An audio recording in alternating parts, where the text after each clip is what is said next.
નમસ્કાર દોસ્તો, શાંતિશ્રમ ન્યૂઝમાં આપનું સ્વાગત છે।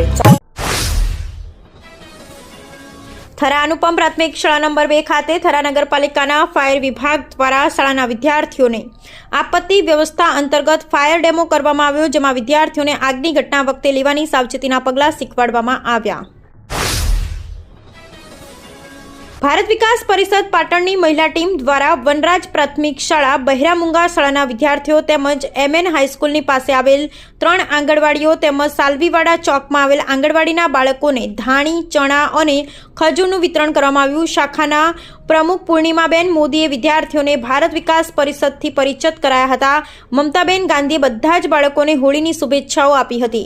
આ કાર્યક્રમમાં મંત્રી મમતાબેન ખમાર, જાગૃતિબેન ખમાર, રક્ષાબેન સોની, ધારાબેન ગાંધી, નીતાબેન પટેલ, કેતકીબેન, હેમંતભાઈ કાટવાલા, અજયભાઈ પરીખ, દિલીપભાઈ પટેલ, કમલેશભાઈ સ્વામી ને શાંતિભાઈ પટેલ હાજર રહ્યા હતા। બનાસકાંઠામાં નવનિર્માણ પામેલ બનાસ કમલમમાં તારીખ 15 માર્ચના રોજ થનાર ભાજપ પ્રદેશ અધ્યક્ષ અને ભારત સરકારના કેબિનેટ મંત્રી CR પાટીલના હસ્તે થનારા લોકાર્પણના ભાગરૂપે જિલ્લા ભાજપ પ્રમુખ કીર્તિસિંહ વાઘેલાના અધ્યક્ષસ્થાને બેઠક યોજાઈ, જેમાં જિલ્લા ભાજપના અગ્રણીઓ પરબતભાઈ પટેલ, હરિભાઈ ચૌધરી, દિનેશ અનાવાડિયા, નૌકાબેન પ્રજાપતિ, કનુભાઈ વ્યાસ, કેસાજી ચૌહાણ, ગોવાભાઈ દેસાઈ, અનિકેત ઠાકર આદિ ઉપસ્થિત રહ્યા।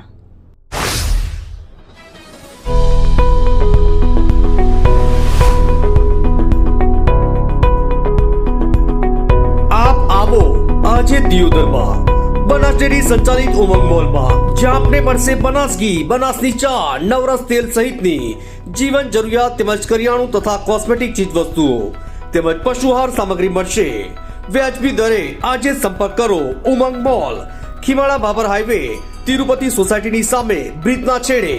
આજે સંપર્ક કરો 94 276 45 123। અમદાવાદ ખાતે કોલ વોમેનિયા એવોર્ડ્સ 2025ના ભવ્ય સન્માન સમારંભ યોજાયો, જેમાં અનોખું અને અર્થસભર પુસ્તક કોન્સેપ્ટ ઓફ લિવિંગ ચેરિટેબલ ટ્રસ્ટના મેનેજિંગ ટ્રસ્ટી અને સમાજ સેવિકા મોનાલી સુથાર દ્વારા લખવામાં આવેલ હતું, જેનું વિમોચન કરાયું। આ પુસ્તકમાં વ્યક્તિગત શોધ, તૂટેલા સંબંધો અને આધુનિક જીવનની અપેક્ષાઓ વચ્ચેની હકીકત પર આધારિત અનમોલ વિચાર શેર કરાયા હતા। આ પુસ્તક વિમોચન કાર્યક્રમમાં જાણીતા મહાનુભાવ ઉપસ્થિત રહ્યા, જેમણે તેમના વિચારો અને અનુભવથી આ યાત્રાને વધુ ગહન અને અર્થસભર બનાવી। બનાસકાંઠા ડિસ્ટ્રિક્ટ કેળવણી મંડળ સંચાલિત GD Modi college of arts પાલનપુરમાં વાર્ષિક મહોત્સવ અને વિદાય સમારંભનું આયોજન કરવામાં આવ્યું હતું। ઓપન એર થિયેટરમાં યોજાયેલા આ કાર્યક્રમમાં વિદાય લેતા વિદ્યાર્થીઓની લાગણીઓ છલકાઈ હતી। વિદ્યાર્થીઓએ સાંસ્કૃતિક કાર્યક્રમમાં ઉત્સાહપૂર્વક ભાગ લીધો હતો। તેમણે પોતાની કલા અને કૌશલ્ય ઉત્કૃષ્ટ પરિચય આપ્યો હતો। કાર્યક્રમમાં કોલેજના પ્રિન્સિપાલ સંતોષસિંહ ચૌહાણે વિદ્યાર્થીઓને પ્રોત્સાહિત કર્યા હતા। તેમણે વિદ્યાર્થીઓને જીવનમાં સફળ થવા માટેની શુભેચ્છાઓ પાઠવી હતી। પાલનપુર શહેરના એરોમા સર્કલ વિસ્તારમાં ટ્રાફિક સમસ્યાને ધ્યાનમાં રાખી મહત્વપૂર્ણ નિર્ણય લેવામાં આવ્યો છે। બનાસકાંઠા જિલ્લા મેજિસ્ટ્રેટ મિહિર પટેલે એરોમા સર્કલની ચારે તરફ 150 મીટર સુધીના વિસ્તારને નો પાર્કિંગ ઝોન જાહેર કર્યો છે। આ વિસ્તારમાં હોટલો, જીઈબી કચેરી, શાળાઓ, કોલેજો અને હોસ્પિટલો જેવી જાહેર સુવિધાઓ આવેલી છે। રોડ પર અવ્યવસ્થિત પાર્કિંગને કારણે ઇમરજન્સી વાહનોની અવરજવરમાં મુશ્કેલી સર્જાતી હોય છે। આ સમસ્યાના નિવારણ કરવા માટે ગુજરાત પોલીસ અધિનિયમ 1951ની કલમ 33(1)B અને 33(2)C હેઠળ આ નિર્ણય લેવા। મકરવાડા તીર્થ ખાતે પૂજ્ય સાધ્વીજી શ્રી મોક્ષ દર્શના શ્રીજી મહારાજ સાહેબ આદિઠાણાની પ્રેરક નિશ્રામાં તારીખ 16 થી 18 મેના રોજ યોજાઈ રહી છે। 12 થી 25 વર્ષની દીકરીઓની અદ્ભુત શિબિર। દીકરીઓ માટે અદ્ભુત અનુભવ ચૂકવવા જેવો નથી, જેનું ફોર્મ ભરવાની છેલ્લી તારીખ 1 મે 2025 છે અને ફોર્મ ભરવા માટે સંપર્ક કરો દીપ્તિબેનનો। તો જરૂરથી આ શિબિરમાં જોડાશો અને જીવનભર યાદગાર ક્ષણોને માણશો। સરદાર કૃષિનગર દાંતીવાડા કૃષિ યુનિવર્સિટી દ્વારા ભચાઉ તાલુકાના ભુજપુર ગામમાં એક મહત્વપૂર્ણ કૃષિલક્ષી તાલીમનું આયોજન કરવામાં આવ્યું હતું। આ તાલીમ knowledge dissemination through distance learning યોજના અંતર્ગત યોજવામાં આવી હતી। તાલીમમાં 70 જેટલા ખેડૂત ભાઈઓ બહેનોએ ઉત્સાહપૂર્વક ભાગ લીધો। કાર્યક્રમની શરૂઆત ખેતી મદદનીશ મહેશ બી મારવાડિયાએ ખેડૂતોની નોંધણી કરી। યોજના ઇન્ચાર્જ SM પટેલે યુનિવર્સિટીની શૈક્ષણિક સંશોધન અને વિસ્તરણ પ્રવૃત્તિઓની વિસ્તૃત માહિતી આપી। કાંકરેજ તાલુકાના જામપુર પાસેની નર્મદા કેનાલમાં બુધવારે રાધનપુર તાલુકાના ડામરકા ગામની યુવતીએ છલાંગ લગાવી આપઘાત કર્યો હતો. તેણીએ આપઘાત કરતા પહેલા પરિવારજનોને વોટ્સએપ મેસેજ કર્યા હતા. તેમણે તેની પાસેથી મળેલી સુસાઇડ નોટમાં પણ 3 યુવક યુવતીઓના ત્રાસથી અંતિમ પગલું ભર્યું હોવાનો ઉલ્લેખ કર્યો હતો. આ અંગે સિહોરી પોલીસે અકસ્માતે મોતનો ગુનો નોંધી વધુ તપાસ હાથ ધરી.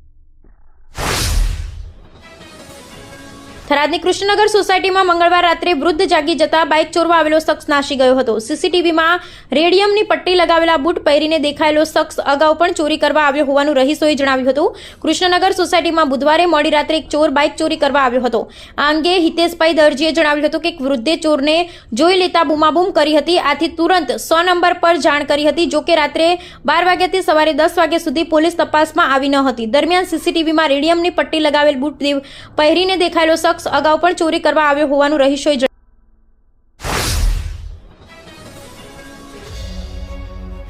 ઉત્તર ગુજરાતનો એકમાત્ર multi city mall happy mall જે આવેલ છે જિલ્લાના વેપારી મથકો દિયોદર, ભાભર, રાધનપુર, વારાહી અને થરાદમાં, જ્યાં મળશે આપને વ્યાજબી દરે જીવન જરૂરિયાતની તમામ વસ્તુઓ તેમજ કપડાં, ગિફ્ટ આર્ટિકલ, પ્લાસ્ટિકની તમામ સામગ્રી, ક્રોકરી અને બીજું ઘણું બધું વધારે. તો આજે જાઓ હેપી મોલ અને કરો ખરીદી તમારી મનગમતી વસ્તુઓની.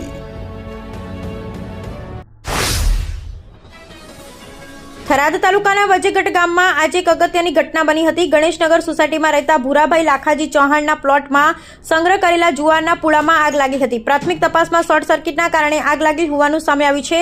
આગની જાણ થતાં જ થરાદ નગરપાલિકા ફાયર બ્રિગેડને તરત જ જાણ કરવામાં આવી. ફાયર ટીમ તાત્કાલિક ઘટના સ્થળે પહોંચી ગઈ હતી. ફાયર ઓફિસર વિરમજી રાઠોડે જણાવ્યા મુજબ ફાયર ટીમે ભારે જહેમત બાદ આગ પર કાબુ મેળવ્યો હતો. આગને કારણે થનારું વધુ નુકસાન અટકાવવા ફાયર ટીમને સફળતા મળી હતી.